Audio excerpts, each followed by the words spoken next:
Good morning. So, coming up to 9:30, we'll start in a couple of minutes.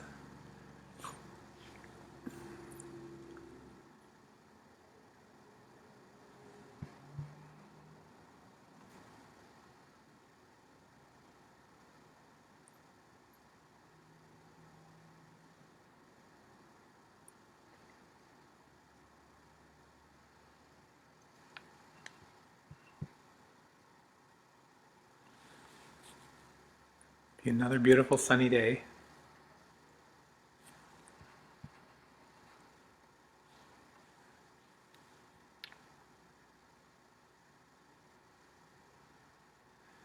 Super.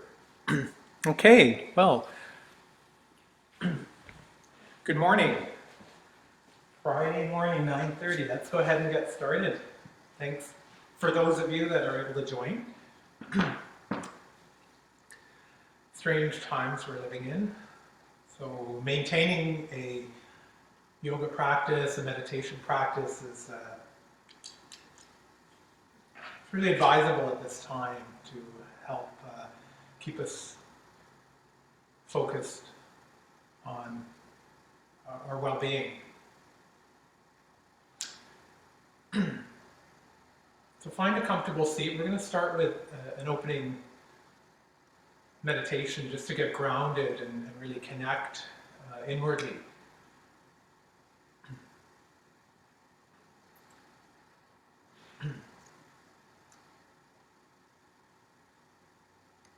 So whether you choose to sit cross-legged or taking the legs out in front of you, or perhaps coming to Thunderbolt or Hero's Pose, sitting on the heels,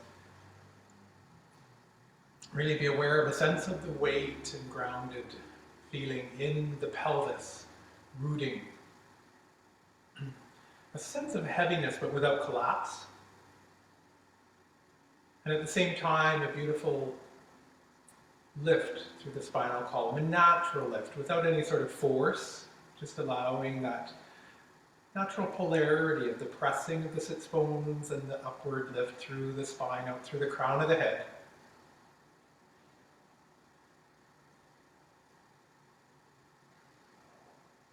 Allow the shoulders to relax. Hands can rest in the lap or on the thighs, palms either facing down or up, whatever feels appropriate for you in this moment.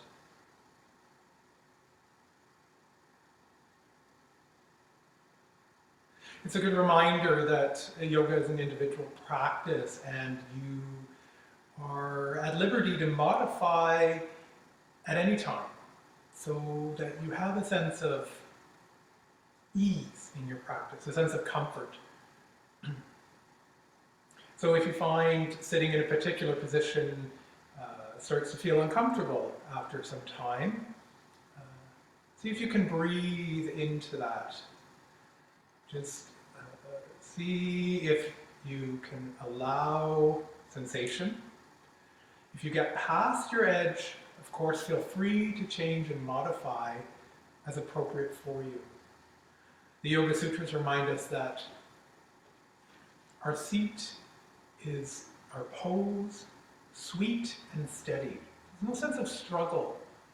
We're looking for a sense of ease here. If you haven't brought the attention inward, I invite you to close your eyes and turn the focus inwardly. Begin to focus on the breath.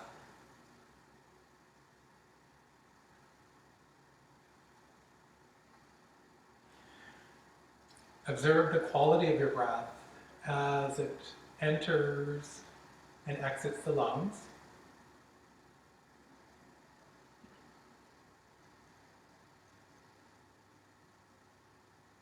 There's no need to change the breath at this point. Just observe how it feels in this moment.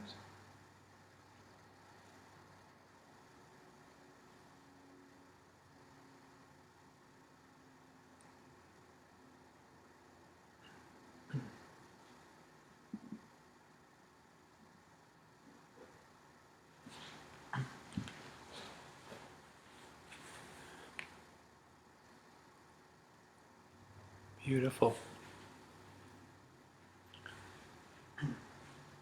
Continue to observe the breath as you start to slightly elongate the inhale.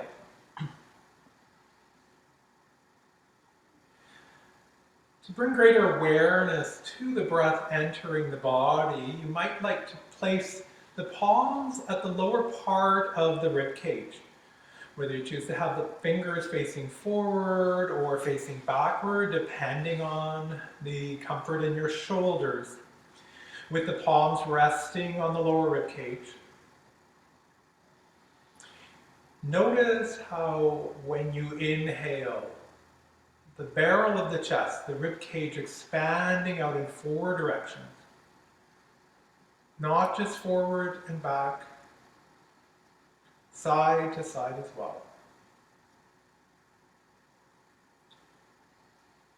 And also observe on the exhale how there's a slight contraction inwardly with the rib cage.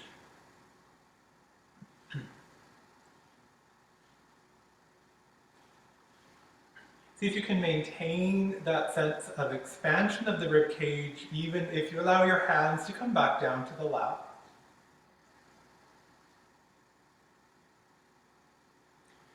And then particularly notice the space in between the end of the exhale and the start of the next inhale.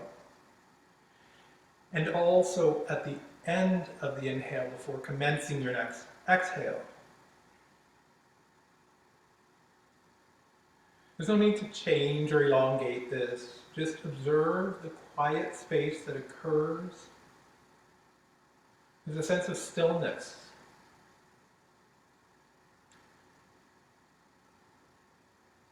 There's almost a serene presence that occurs in that quietude.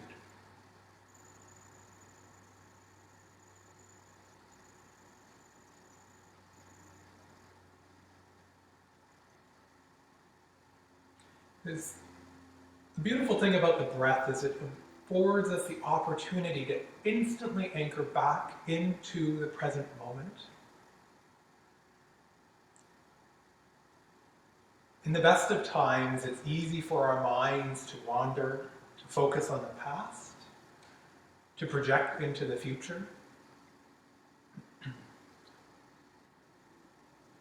And in uncertain times, particularly in moments like this, it is a gift to be able to remain present and not be distracted about a multitude of possible outcomes.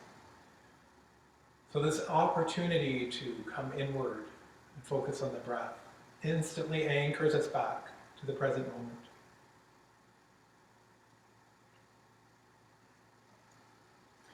And really that is yoga. As the Yoga Sutras tell us in the first 3 aphorisms, that sense of stillness and presence that my meditation teacher calls freedom only happens in the present moment. The second stanza tells us that it occurs when the mind chatter, the busyness of the mind, the whirlwind, the vrittis is the Sanskrit word in the Yoga Sutras, when those are softened, quieted. And it is only in that moment that we then experience our true essence, our true nature, our higher self, that is so much deeper than the simple mental thoughts.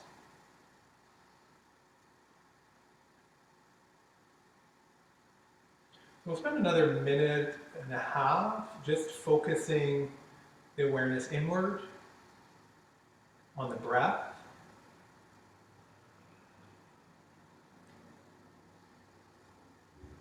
And if you find your mind getting pulled away with thoughts, just bring it back to the breath.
30 more seconds.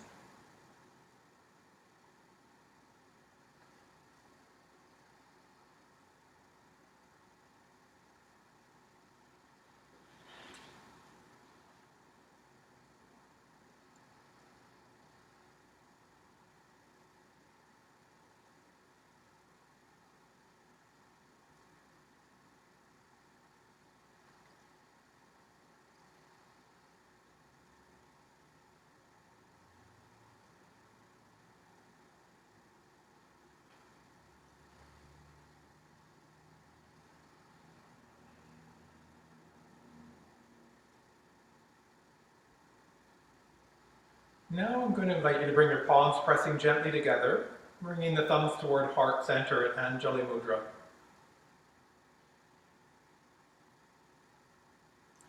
And we just pause with the hands at the altar of the heart.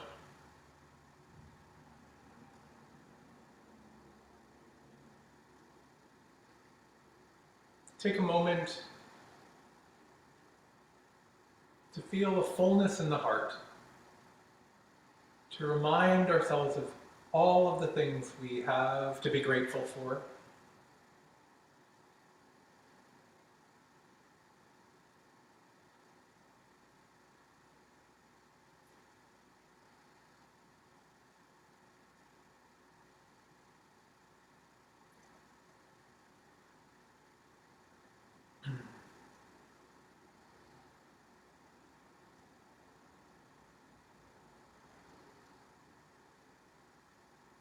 And now we're going to begin with some very gentle movements, pressing the palms together. Start to raise the arms up overhead. As you raise the fingertips up toward the ceiling, part the arms, really reach and extend the fingertips. Rotating at the shoulder socket, turn the palms outward on the exhale, taking the hands down toward the ground. When the fingertips reach the ground, again, rotating the humerus in the shoulder socket, palms face upward. Inhale the arms up overhead. Flowing with the rhythm of the breath. On the exhale again, rotate the palms to face outward, extend and reach the arms in opposite direction as you lower them down to the mat. Inhale, rotate the palms up and inhale the hands overhead. Continue this a few more cycles with the rhythm of your breath. Keep going and really feel that reach and extension of the arms. Observe the scapula, the shoulder blades in the back body, what happens with them as we move the arms.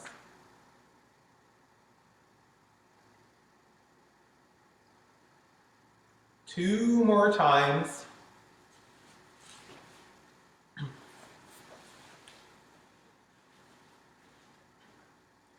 And on this final time, when the arms arrive overhead, we'll pause here. As you extend and reach the fingertips upward, allow the shoulder blades to come down the back body. And now turning the torso over your right thigh, let the left hand come down to the right thigh and allow the right hand to fall close to the spine behind you, resting the fingertips or perhaps the right palm on the ground, pressing through that palm or fingertips to give additional lift through the spinal column, perhaps a gaze over the right shoulder if that feels okay for your neck. If you feel any tightness or tension in the neck, just keep the chin directly over the sternum. A soft, gentle drishti gaze. Keep rooting through your sits bones and extending up through the spinal column, out through the crown of the head as you maintain parallel chin. Breathing into the side body. Following your next exhale, let's inhale the arms up overhead as you bring the torso back to center. On your next exhale, take the torso toward the left thigh, lowering the hands down again. Right hand onto the left thigh. Left hand this time close behind the spine. Again, either rooting down through the palm or the tented fingertips to give additional lift through the spinal column. Soft, gentle gaze over the left shoulder. Once again, if that feels all right for your neck. Keep the chin parallel with the floor. Root down through the sits bones. Extend up through the spinal column. An imaginary string on the crown of the head lifting you higher.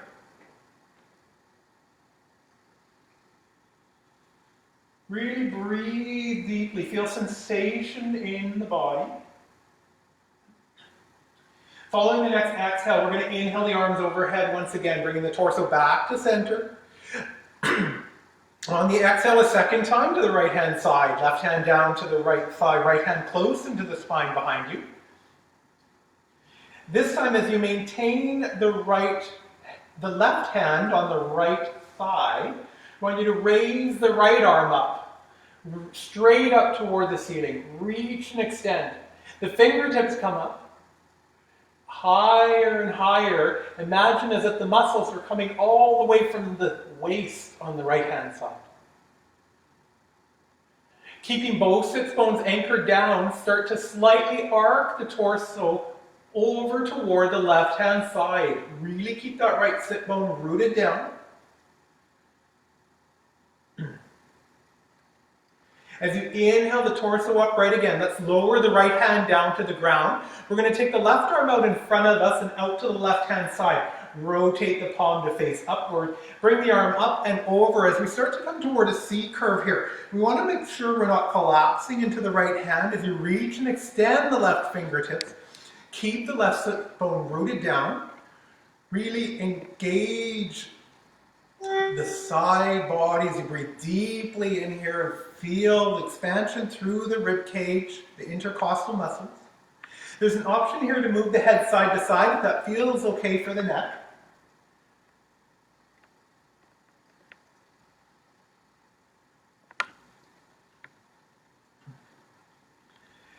And we'll inhale the torso upright, raising the right arm up to meet the left. Pausing here for a breath. On the next exhale, coming a second time to the left-hand side as you bring the right hand down to the left thigh and the left hand close into the spine behind you. Soft gaze over the left shoulder.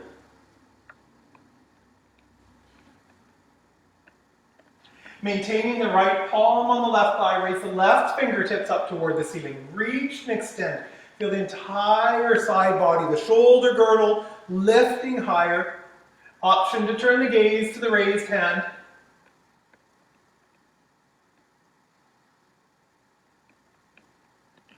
Again, as you keep both sits bones anchored down, go ahead and arc the torso slightly toward the right hand side.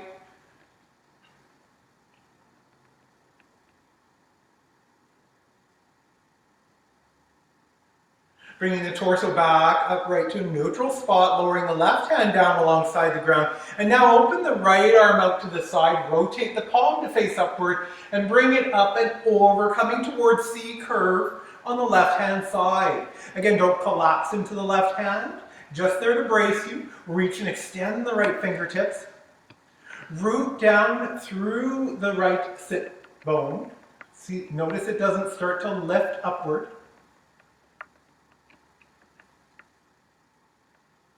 And once more, an option to move the head side to side if that feels okay for the neck. Of course, always free to just maintain the neutrality of the neck with the spine.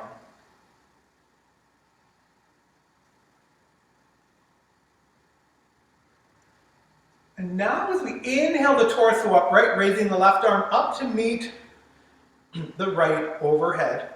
We're going to bring the arms down 90-degree angle to cactus arms. Palms facing forward, spreading the fingertips wide. Take the elbows slightly back toward the wall behind you. Observe how the scapula come further together, closer together. A broadness through the upper chest, the clavicles separating. As you exhale, we're going to bring the elbows together, tuck the chin as you arch the back. Slightly rocking back on the pelvis. Inhale, rock forward on the pelvis, lead with the sternum as you take the elbows apart, a slight gaze up to the ceiling.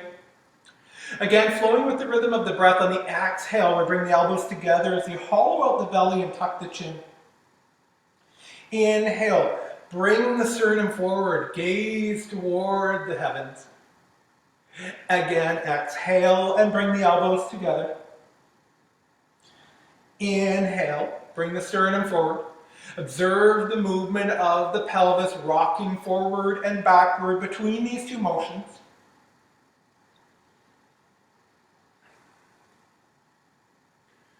Beautiful. The next time we arrive with the elbows out to the side, we'll pause there. Excellent. Allowing the hands to come down to the side. We're going to go ahead and take the legs out in front of us. You can take the feet hip mat width apart. If you're sitting on a block or bolster, you might want to remove that now. And we're just, with the hands behind us, again, not collapsing into them, just start to windshield wiper the legs a little bit, moving them side to side as we lubricate the hip socket. They might just remain mostly upright, or perhaps it feels better for you to drop them really deeply, knees coming to the mat, one knee toward the instep of the opposite foot. Really about feeling sensation in your body today, what feels appropriate for you. Being gentle, if your regular yoga practice has been limited with the latest developments, be sure to be gentle and cautious with yourself. Don't push. Beautiful. So either taking the legs out to the side or crossing them, we're going to roll over to come toward a tabletop position. So finding your way to tabletop, shoulders directly over the wrists, hips directly over the knees, spread the fingers wide, press through all the fingertips. Start to move through some cat and cow, again a little bit of flexion extension for the spinal column, similar to when we were sitting with the elbows out to the side.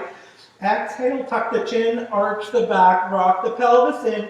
Inhale, soften the belly, take the chin off the chest up to the crown of the head up to the ceiling. Keep flowing with the breath through cat pose on the exhale and cow pose on the inhale. So exhale and arch the back, tuck the chin. Inhale, soften the belly, chin off the chest. A few more cycles here. Notice how the pelvis moves between these two positions. Ensure you're spreading the fingers wide to minimize pressing through the center of the palm pad, the wrist, center of the wrist. Really focusing the press point on the thumb mound and forefinger mound. Also feel as if you're slightly pulling the fingers back in toward the palm as you press through the finger pads. This gives additional protection in our wrists here. So crucial in our arm balancing poses to minimize strain on the wrist. We come back to a neutral spine. We're going to go ahead and take the right leg out behind us, lifting it to hip height, dorsiflexion, toes are pointing down toward the mat, crown of the head directly forward, gazing down toward the mat. Hug the muscles of the leg to the bone. Reach and extend. Now, see if you can lift the heel a little higher up toward the ceiling as you maintain the hips being parallel. Really observe what happens in the hip flexor here. And bringing it back to neutral. We're going to take that leg across the midline of our body, take the right leg off the left-hand side of the mat with the toes tucked, and gaze over the left shoulder. Notice that the more you drop the heel backward, the more activation in the back of the leg. If it feels like too much activation, just come higher onto the tip toes. Toes are on the ground. Bring the head back to center. Raise the right leg back up to a neutral position.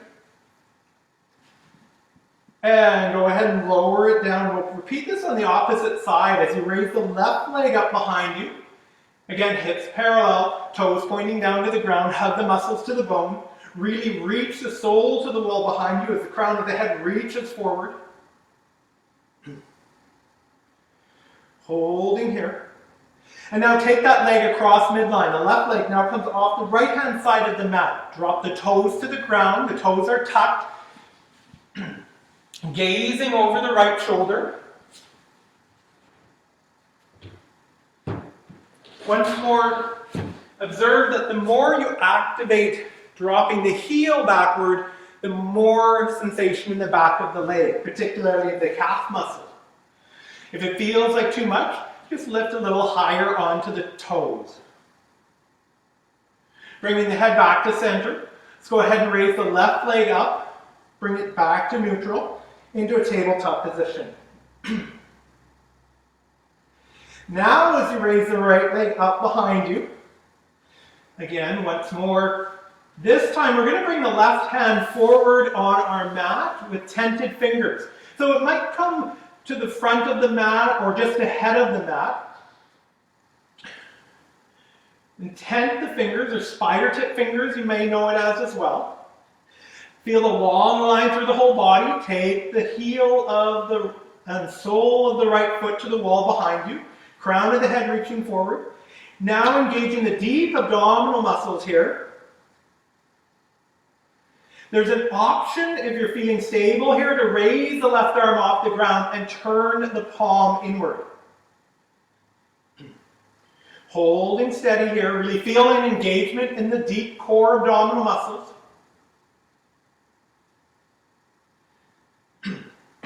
And we'll come to some cat crunches here on the exhale, similar to our cat and cow. We're going to arch the back, tuck the chin, but this time bring the elbow knee together underneath you. On the inhale, stretch limbs out in opposite direction. Again, see if you can lift the heel a bit higher.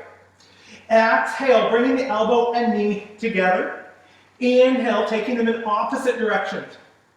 If you chose to maintain the left hand being on the ground for this, you just bring the knee underneath and maintain the left hand on the ground. And on the inhale, again, stretching the leg out behind you.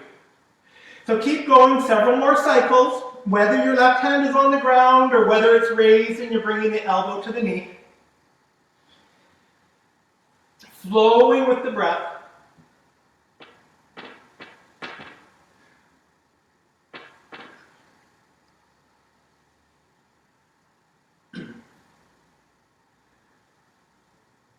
And eventually come back to neutral, arm and leg stretched out in opposite direction.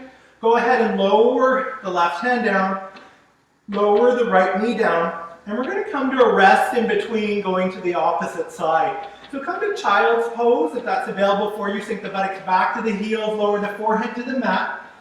If that doesn't work, you can come to alternate resting pose. Hips directly over the knees, lower the forehead down to the mat.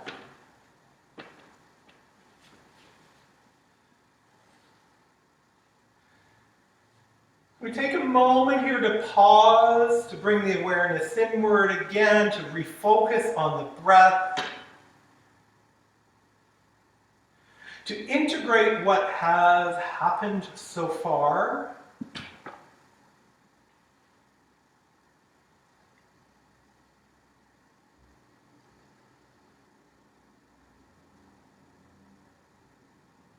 And now we'll repeat on the opposite side. As you come out of child's pose, coming back up to tabletop position, this time we'll take the left leg out behind us. Holding it steady there, reach the heel and the sole of the foot to the wall behind you. Engage the deep abdominal core muscles here.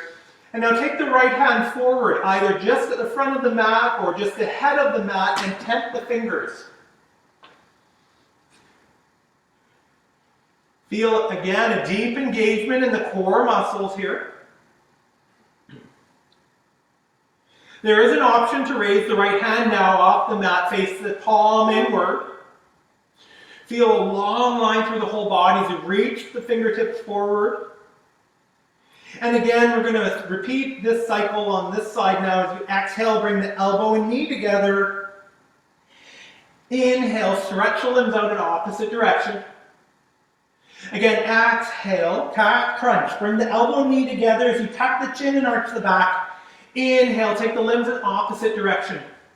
Keep going several more cycles to balance out with the other side. If you chose to keep the hand on the ground again, just maintain it there as you arch the back and tuck the chin, bringing the knee underneath. Few more cycles. Again, really notice as you take the limbs in opposite direction on the inhale, can you lift the heel a little higher to the ceiling, but keep the hips squared off and parallel.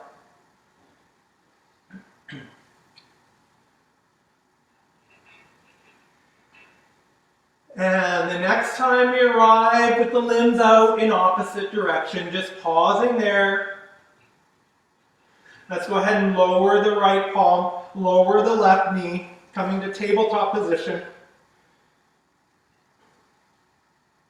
And we're going to prepare for down dog now. As you begin to tuck your toes, pressing through the palms, knees are bent, begin to lift the hips back as they come up. Take them further back, really lifting out of your palms here. Begin to alternate, dropping one heel and coming on the tiptoes of the opposite foot. So as you drop one heel, the opposite knee is bending. Just pedaling out our dog or walking our dog really slowly here as we lubricate the joints. Keep going a few more times. Remember, in your yoga practice, you're free to modify and adjust at any point. So at any time that you need to take a break, you come down onto your knees, perhaps come to child's pose or alternate resting pose, whenever you're called to.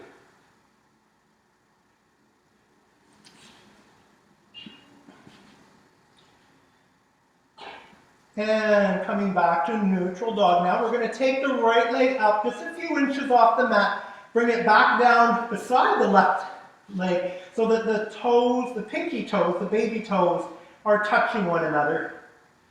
Really lighting up the back of the legs here, maybe the hamstring, maybe the calf. Keep lifting out of the palms. Raise the right leg up, bring it back to its original position. We'll repeat on the opposite side. Again, this time just raise the left leg a few inches as you lower the foot down on the outside of the right leg. Small toes beside one another, lifting out the palms. If it's too much sensation in the back of the legs, you can always bend the knees.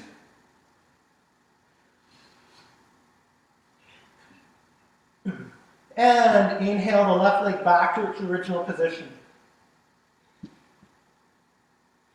Let's go ahead and drop down to the knees now. So we're going to be coming to some poses that would be useful to have blocks, but I recognize perhaps not everyone has blocks at home. So I'm going to suggest just take a few moments here to grab whether you have some books, a steady box, penne pasta, even perhaps a container. Any of these sorts of things will work. We're not going to be bearing a lot of weight on them.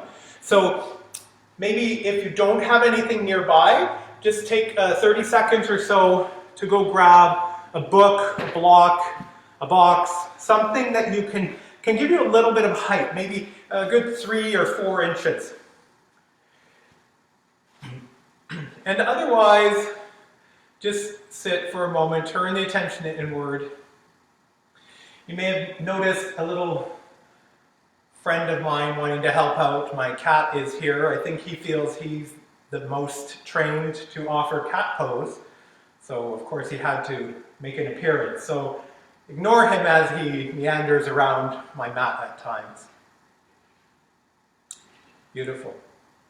So let's go ahead, if you've got your blocks or any other sort of prop you might use, just bring those to the front of the mat near the outside edge.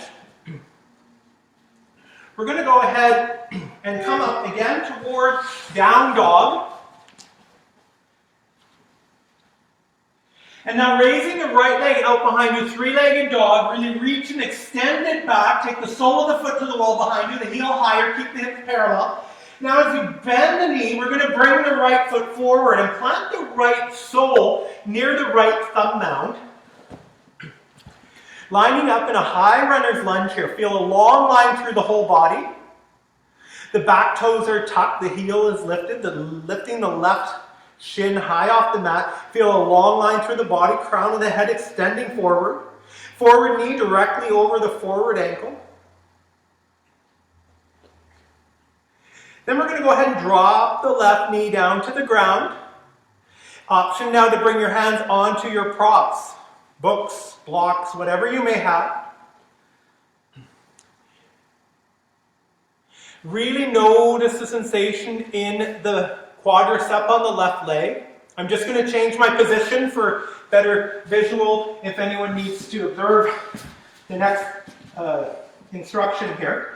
If you're not noticing any sensation here, you can just walk the shoelaces of the back foot further back as you sink in here to feel some sensation in the front quadricep. We're not going past our limit, but we want to feel some degree of sensation. So if you're not feeling anything, maybe walk the leg back. If it gets to the point where it's too much, you can bring the knee a bit further forward.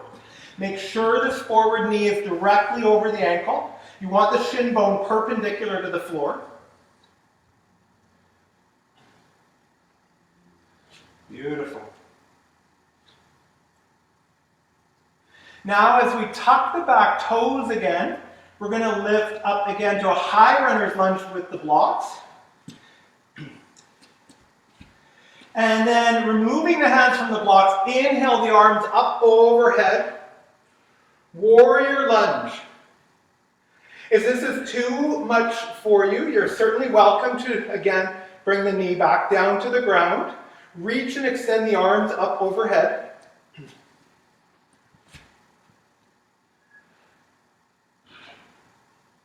The shoulder blades, scapula are coming together in the back body here. Slight external rotation of the humerus. Palms facing inward. If you've dropped that back knee, just come up momentarily onto the tucked toes so we can transition to warrior two. Drop the back heel, turn the foot out to the side, allow the arms to come down to shoulder height. Reach and extend the fingertips in opposite direction. Again, ensuring that that forward knee doesn't come ahead of the ankle. You need to be able to see, ideally, the big toe and one or two other toes for optimal skeletal support and structure. Reach and extend the fingers. Gaze over the forward middle finger. There's more weight on the outer edge of the back foot than the front foot. Make sure you're not collapsing into the forward leg. Torso parallel and perpendicular to the ground. Chin parallel to the floor. Breathe here.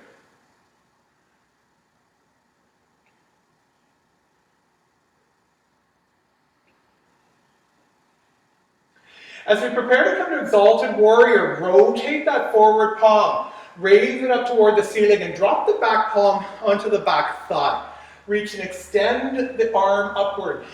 Feel as if the arm is coming right down all the way to the waist and lift the entire shoulder girdle, entire side of the right body up toward the ceiling. Keep rooting through the back foot more than the front foot. Squarely on the four corners of the right foot. Make sure you're not pressing into the toe mound of the right foot. The gaze can either be directly ahead, chin parallel to the floor, or when the arms are raised, option to turn the gaze up to the raised arm.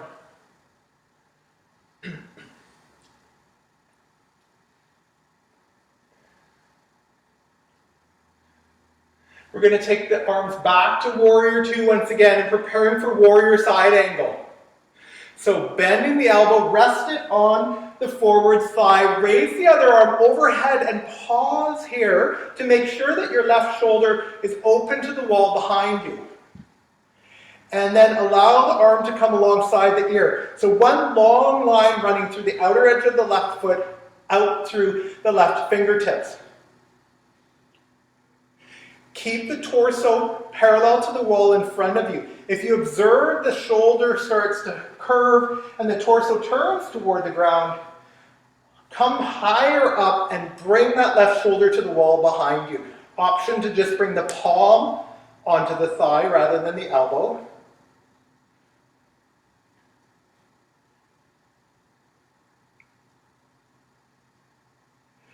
As we inhale our way out of this back to Warrior Two, we're going to go ahead and straighten the forward leg. Reach forward with the forward fingertips. Rotate the palms and lower the back of the right palm to the inside of the right leg, raising the left palm up toward the ceiling. Reach and extend those fingers up. A slight internal rotation of the femur now. A bit more weight onto the big toe mound. The head either neutral again with the spine, always an option in some traditions to turn the gaze to the raised hand. Don't do it if it doesn't feel right for you.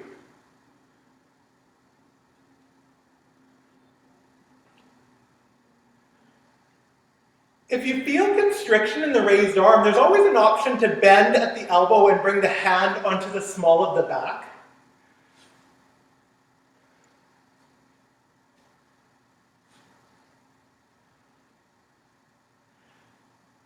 If you do have the elbow bent, go ahead and straighten the arm as we exit, lift from the upper fingertips, bringing ourselves back up, straight leg, arms up to the side, and now sinking down to Warrior Two. We'll introduce a little bit of pranayama here, a little bit of breath work. It's one of the 8 limbs of classical yoga, as identified in the Yoga Sutras by Patanjali over 2,000 years ago. So pranayama, breath work, moving vital life force. What we're going to do in this sequence now is we inhale the arms overhead, straighten the leg, and exhale back down to Warrior Two. Inhale the arms overhead, straighten the leg, exhale to Warrior Two. A few more cycles, flowing with the rhythm of your breath. Feel the fluidity in this movement. Rather than just feeling like we're shifting between two static poses, really feel almost like a dance. Inhale the arms overhead, straighten the leg. Exhale, Warrior Two. Feel sensation in the body.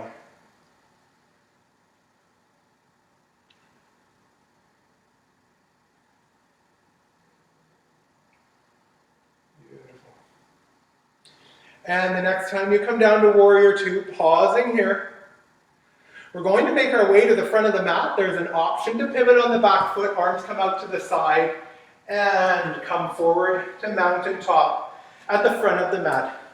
We'll take the second half of the pose here, so rooting down through the feet, feel an upward lift through the spinal column, chin parallel with the floor. We're going to invite you to rotate the humerus bones at the shoulder socket, so the palms face forward, and we feel an expansion through the front body here. I invite you to bring the attention inward, pratyahara, another of the 8 limbs of classical yoga, the withdrawing of the senses. Closing the eyes to bring the awareness inward and see where you feel sensation in the body. Reconnect with the breath.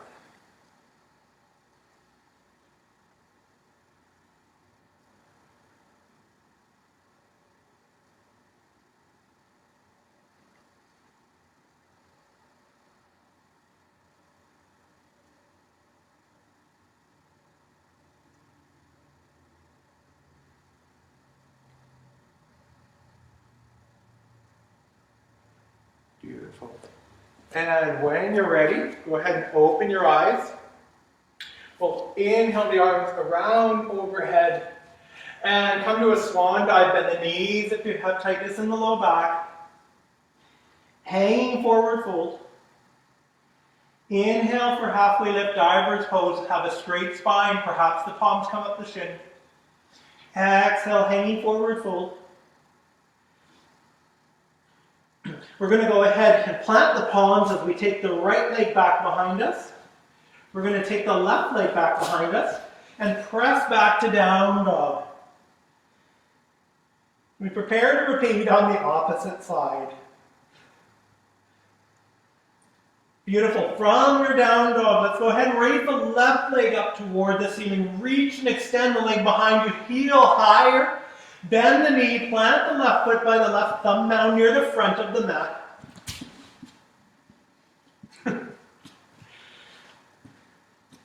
Really feel you're squared off in the hips, forward knee directly over the forward ankle. A long line through the whole body, crown of the head reaching forward, lifting high on the tiptoes of the back foot so that the shin comes high. As we prepare for horse rider pose, equestrian pose, we're going to go ahead and drop the back knee. Here again, you can bring your props in, either your blocks or your books or your pasta container. So we're really ensuring this forward knee directly over the ankle, and we're feeling some sensation in the back leg, the front of the quadricep. Again, no sensation, you can walk that leg further back. Also opening up the front of the hip on the right-hand side.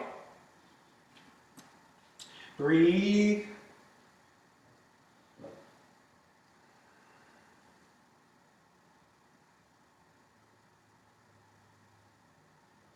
Now as we tuck the toes of the back leg, go ahead and raise the leg off the ground again.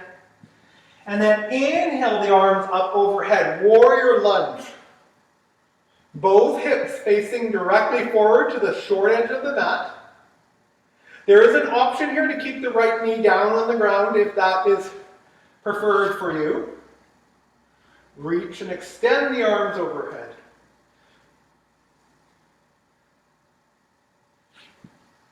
If you've dropped the knee, temporarily tuck the toes and lift it so we can prepare for warrior two on this side. Drop the heel out to the side, 45-degree angle. Bring the arms down at shoulder height and gazing over the forward middle finger.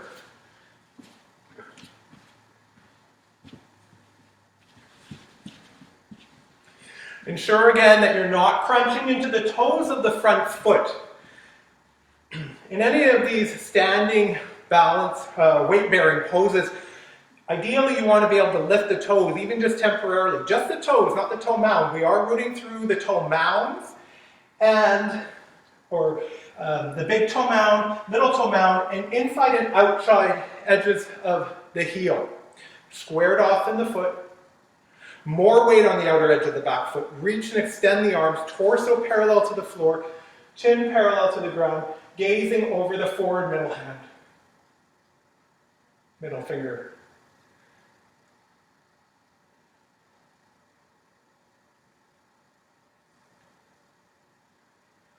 Breathe. Connect with the breath. Feel sensation in the body.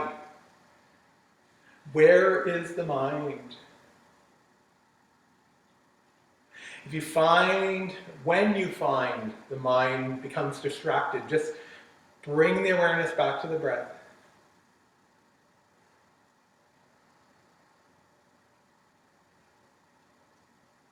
Preparing for exalted warrior, now rotating the left palm, bring it up toward the ceiling.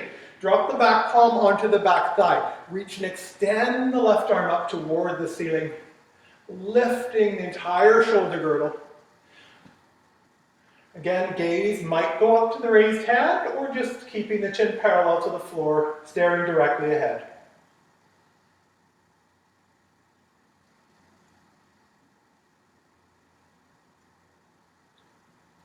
Connecting with the breath.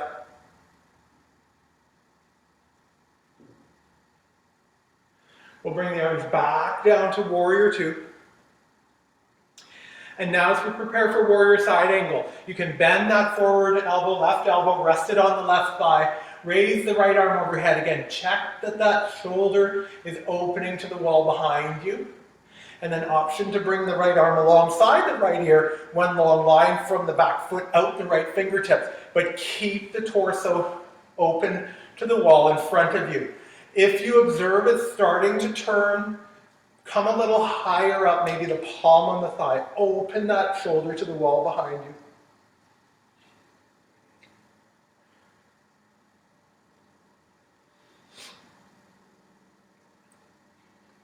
Holding steady.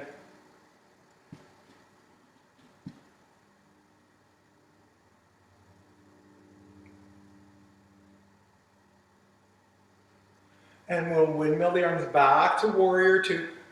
As we prepare for triangle, straighten the forward leg. Reach forward with the forward fingertips. Further, reach, reach, reach. Rotate the palms. Bring the back of the left hand to the inner part of the left leg. Raise the right arm up overhead. Reach and extend. Feel a broadness and expansion of the arms in opposite direction. Rooting through the feet.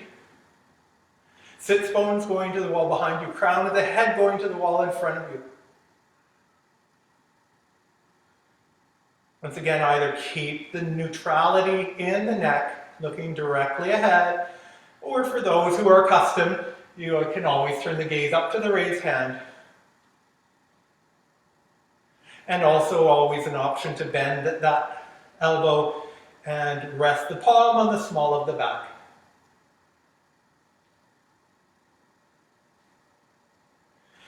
If you bend the elbow, go ahead and straighten the arm. We'll lift from the upper fingertips to come back up, straight leg, sink down into warrior two. Pause here. And repeating a pranayama exercise on this side, we'll straighten the forward leg, bring the arms overhead. On an exhale, back to warrior two. So once again on the inhale, straighten the leg and bring the arms overhead. Exhale, back to warrior two. Keep going several more rounds, really feeling this fluidity, this dance between these two movements. Connecting with the breath deeply.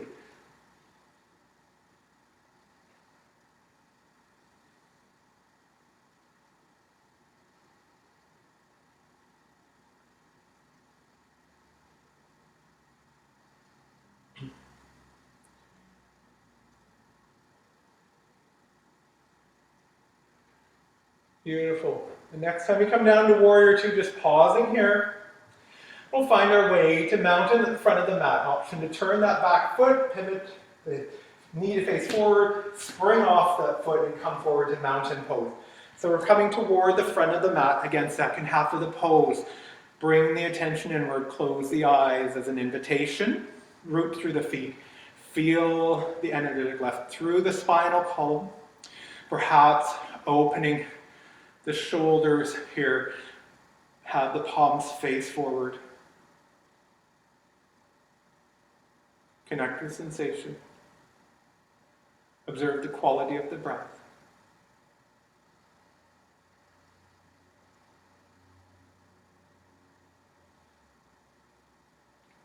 Beautiful. And when you're ready, you can open your eyes. We're going to come to a standing balance pose here. So we'll come to Vrikshasana, tree pose.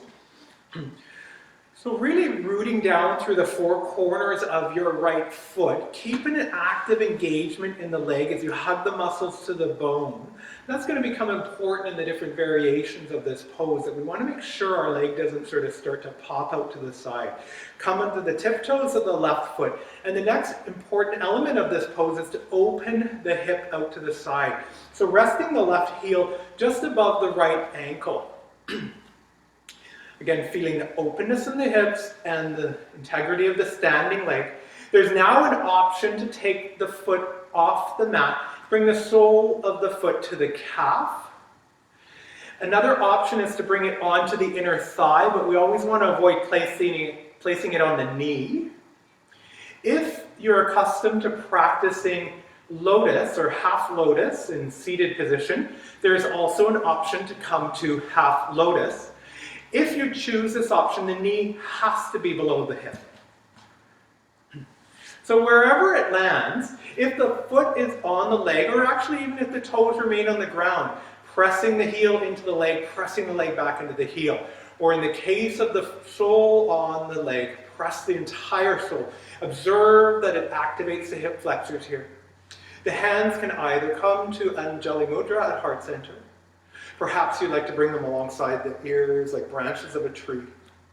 And any other option you might be called to. Temple, for example, straighten the arms, interlock the fingers, pointer finger going up. Some people like to bring the arms behind the back, interlace one into reverse prayer, or taking the palms around the opposite elbow. Maintaining the integrity of the standing leg, openness in the hips, finding the drishti, steadiness of mind. Even if there's shaking or wobbling or wavering in the body, there's a steadiness of mind, an acceptance of what is as it is in this present moment. I am at peace with the world as it is.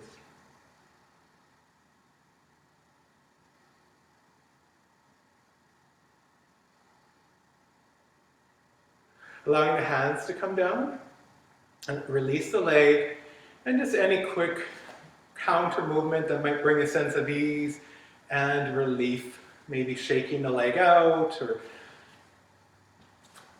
whatever feels good. We'll repeat on the opposite side. And this time, as you root through your left foot, come on the tiptoes of the right foot, open the hip out to the side, and rest the heel just above the ankle to commence, keeping that steadiness in standing leg. Bringing the sole of the foot perhaps to the calf or the thigh, or again to half lotus, depending on what feels appropriate today for you. pressing the foot and leg into one another, feeling that sense of adduction inward so that you activate more so in the hip flexor. And again, the hands can land where they are called to, perhaps at Anjali Mudra, perhaps alongside the ears, just wherever feels appropriate. Perhaps utilizing a non-moving focal point a short distance in front of you, the drishti. But recognize the drishti, that sense of steadiness is within.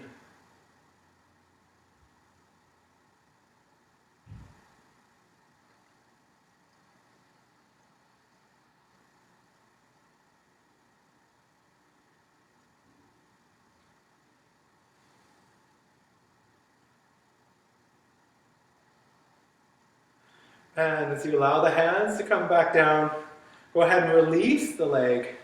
And again, shaking it out in any way that feels comforting. So we're going to come into a wide-legged forward fold. So go ahead and take your feet to the wide edge of the mat, toes facing toward the long edge of the mat. Toes slightly pointing inward here. We're going to bring the hands to the hips. And as we start to hinge the hips, we're going to start to bring the torso parallel to the floor to begin with. We'll pause here. Feel the triangulation of the body rooting through the feet, sits bones to the wall behind you, crown of the head to the wall in front of you. Now as you begin to allow the hands to slide down the legs, begin to fold further forward. The crown of the head coming in the direction of the ground. The hands sliding down, perhaps stopping at the ankles, maybe peace fingers around the big toes. Allow the spinal column to spill forward in your forward fold.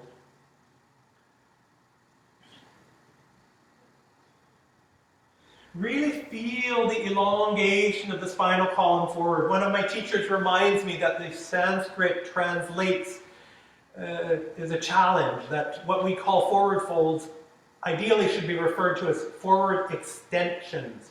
So always feel like you're extending the spinal column.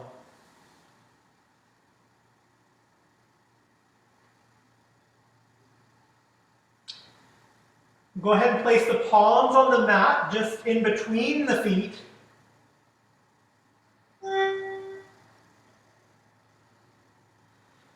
And then take one palm, the right palm, just a little bit further forward. We're going to open the left arm out to the side. You can bring it up overhead, or perhaps bend the elbow and bring it onto the small of the back as you open the left shoulder to the wall behind you.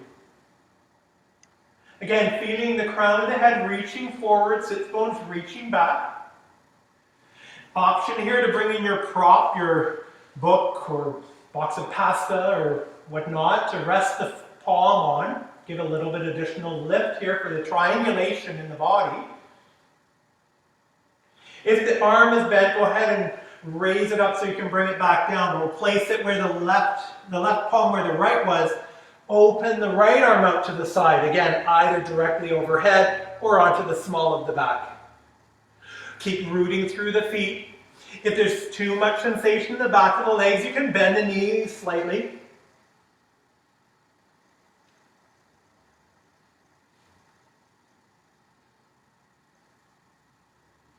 We'll go ahead and bring that right hand back down to the ground. Now really engage in the deep core abdominal muscles here, bringing the palms back to the hip crease. Slowly, as you root through the feet, begin to lift up towards standing. Engage core muscles here, protecting the low back. And release the hands, and we'll heel toe the feet inward as we prepare to move down toward our mat. So let's just come down to a seat on our mat. Actually, let's come right down to our backs. We're going to be lying on the back with the knees bent, soles of the feet flat on the ground. Bring the arms alongside the body, palms face down, fingertips are going in the direction of the heels. The knees are hip width apart, and the feet. Make sure the shin bone's perpendicular. The feet are facing directly forward. We'll move the pelvis a couple of times, just rocking the pelvis. Notice that as you rock the pelvis away from the direction of the head, it becomes a curve in the small of the back. You could slide something under your hand perhaps. Now observe as you rock the pelvis toward the wall behind the head. The entire low back is spreading and pressing into the mat. No space to slide anything under. Once more, rock the pelvis forward toward the wall in front of you. Observe that curve in the back. And now again, rock the pelvis to the wall behind you, pressing, spreading the low back. From this position, with a softness in the front body, we're going to prepare to come up toward bridge pose. The majority of the weight in your upper shoulders and upper back and in the soles of your feet. Be cautious with the head. There will be a dime-like pressure on it, but don't ever turn your head to the side when there's any type of weight on it. As you root through the feet and upper back, begin to lift the hips upward toward the ceiling and forward toward the wall in front of your knees. Again, allowing that sense of openness and softness through the front line of the body. If you're accustomed in bridge to roll onto the shoulder heads to come to Yoga Mudra, go ahead and do so. You can interlace the hands underneath the back in Yoga Mudra. Feel that you're squeezing the adductor muscles inward. Imagine you had a block in between your thighs that you were squeezing together. Keep lifting the hips higher up and forward. Elongate the front line of the body here.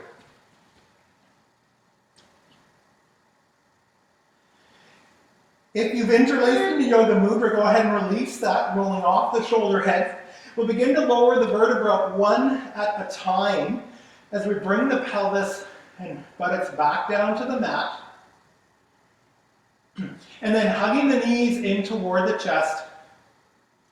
Gentle rocking side to side. And we'll just take time now for a little bit of a twist here. We're going to take the right leg out in front of us, straightening it along the mat. Left knee is still bent, coming into the chest. We'll take the right palm to the outside of the left leg. We'll take the left arm and bring it along the ground in a T formation. And now as we start to lift onto the left buttock off the mat, rolling onto the right side, we bring the left knee toward the floor on the right. But keep the left shoulder on the ground. You might like to turn the gaze over the left shoulder or just rest on the back of the head, looking directly up to the ceiling.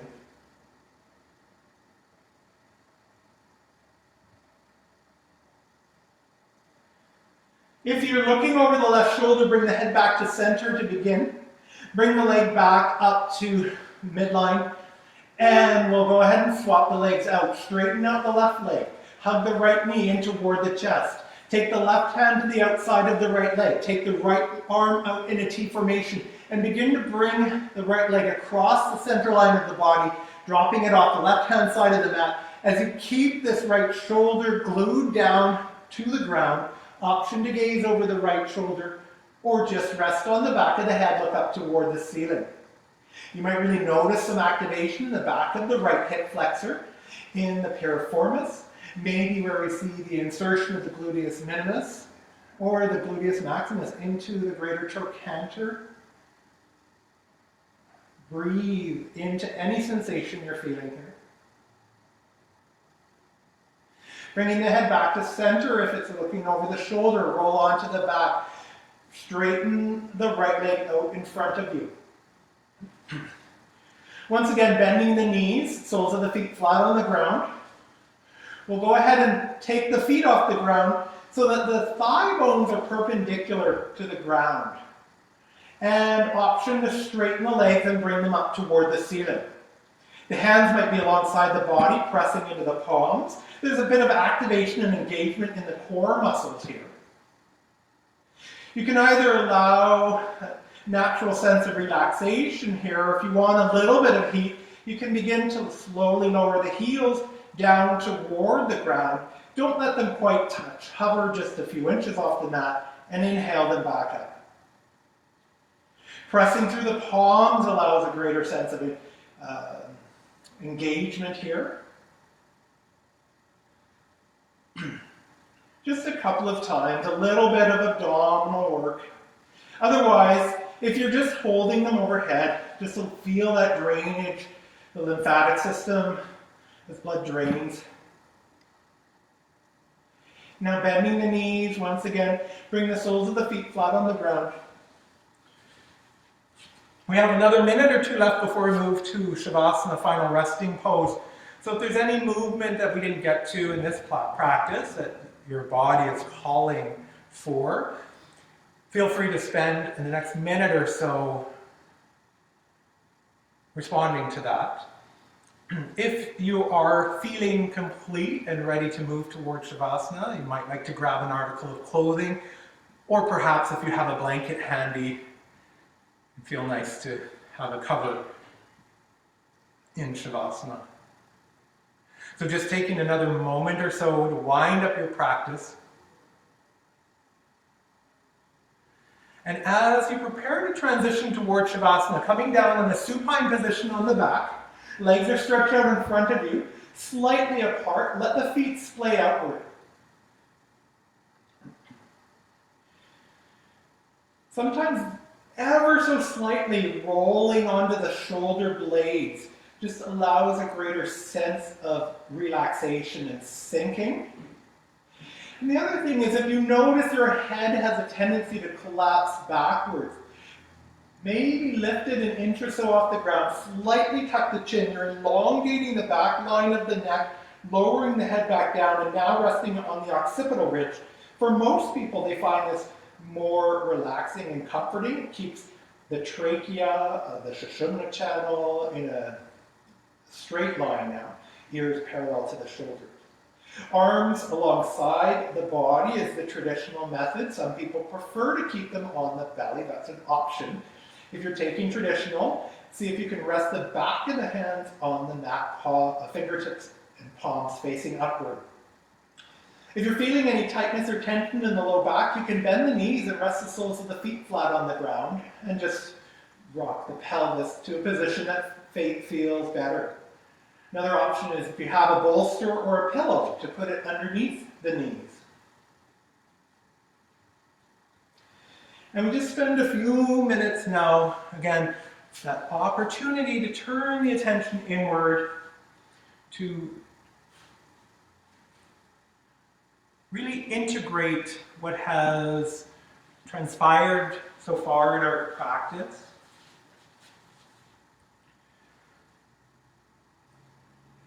Scan the awareness through the body and just see if there's any area that you might still be holding some tightness or tension. Can you invite additional sense of letting go, release, rest?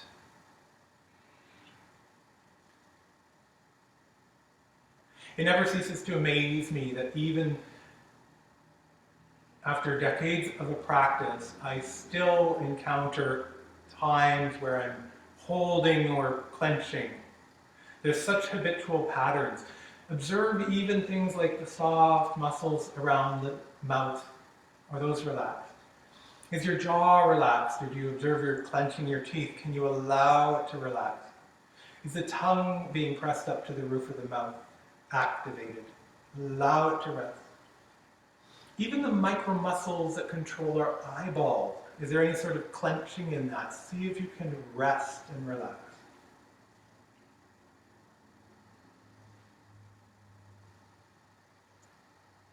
And as you bring the attention toward the third eye, the seat of integration, the area of nearer in our brain, those areas responsible for the rest and digest, the hippocampus, the pituitary gland, the pineal gland. So vital to our health and well-being to take these times to reconnect with our parasympathetic nervous system.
Now as you softly begin to lengthen the breath,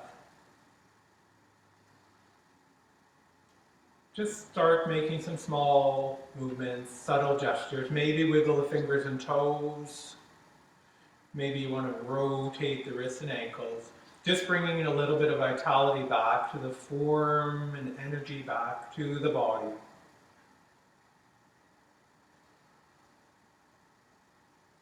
Maybe have a big stretch as if awakening from a sleep. Perhaps bring the arms along the ground overhead and really reach and extend the limbs in opposite direction. And eventually hugging the knees in toward the chest once more. And rolling over to the right-hand side in the fetal position.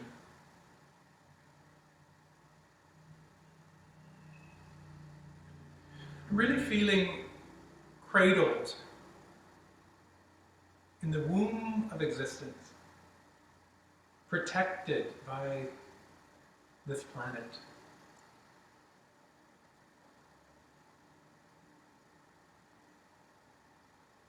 When you're ready, stretching out the upper leg, pressing into the upper hand, bringing yourselves up to a seated position to close our practice.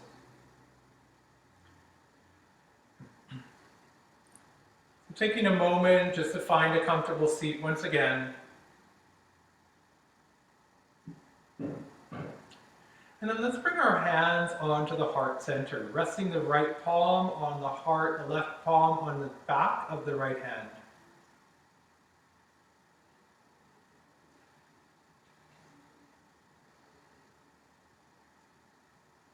Take a moment to acknowledge yourself for making time for your practice, for your self-care, for your well-being.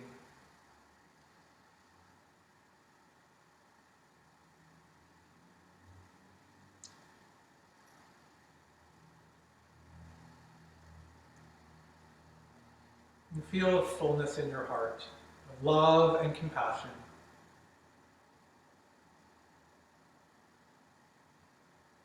Compassion for the trials and struggles that so many are facing right now.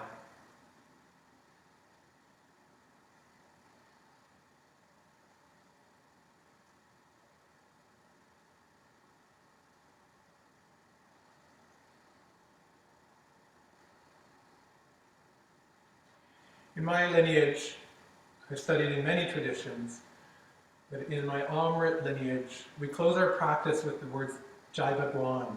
It means, may the spirit be victorious. So to close this practice, I say to you, Jai Bhagwan, and also for those who practice in the tradition, Namaste. Have a beautiful and blessed day. Thank you for being here. I'll see you next Friday at 9:30.